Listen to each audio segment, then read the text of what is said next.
अबे तू एहजा बैठल बाड़े, चल ना घरे चल। हम एगो बार जौन बोल देनी तो बोल देनी, घरे न जाई, दुनिया यहर के बाहर हो जाए, हम न जाई।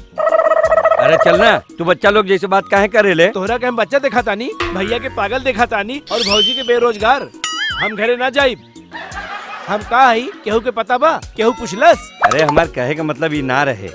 चल ना चल चल, छोट छोट बात पे कोई घरे में लड़े लगा। छोट बात, हम काम न करे नी, हम बेरोजगार हई, ये छोट बात ना हो। अब हम एक नौकरी करब, बड़ आदमी बन के घर जाई। बोल दिया भैया और भौजी से।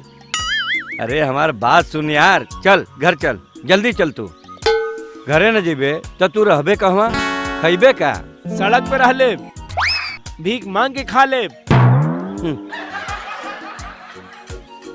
रंगीला देख, चल घरे चल। तू जात बड़ा कि हम जाई? अच्छा बाबा हम जाता नहीं, ठीक बा। सुना, बहुत जोर के भूख लागल बा, कुछ पैसा दा ना। भीख मांग के खा ले, हमरा पास नहीं खे बूढ़ बा। अरे जा जा, भिखारी कहूँ के, खुद के पॉकेट में पैसा नहीं खे और हमरा के भिखारी बोलत बा। का पगलेट कहूँ के।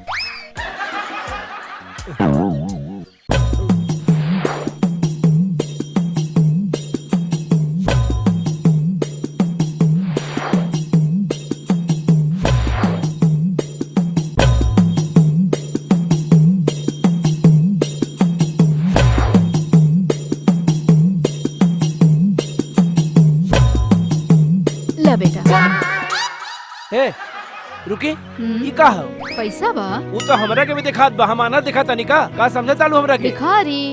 हम और भिखारी?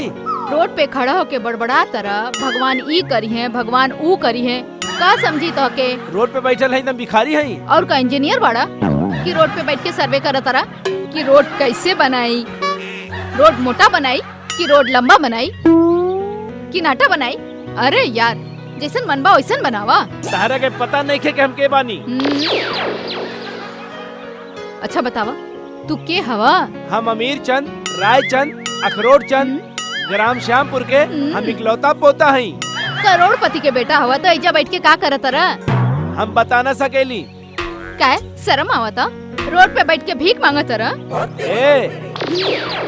हम भिखारी ना हैं, हम बेरोजगार हैं। आजकल लोग बेरोजगार के ही भिखारी कहेले।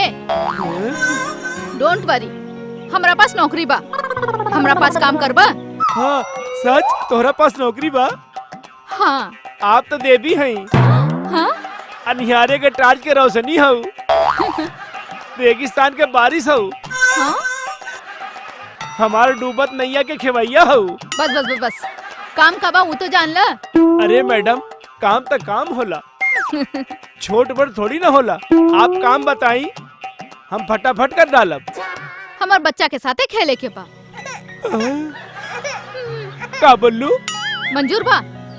हमार बेटा 4 साल के बा, आपके हाइट के ही बा। आपके साथ खेली तो बहुत खुश हो जाई। का तोहनी के दाई दिखतानी? हाँ? जौन तोहरा बच्चे के खिलाई पिलाई पढ़ाई। हाँ? अरे हम बेरोजगार हैं, लेकिन एकर मतलब नहीं खे कि तू जौन कहबो मुहे करब।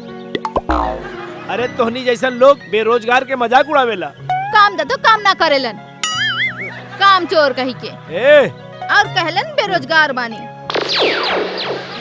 मांगा भीख मांगा। सुना, जौन पैसा देले रालू ऊ तो दा। हीला भिखारी कहीं के। अबे तोरा पास पैसा ये कहाँ से आइल? हमके नौकरी मिल गई। कौन सा?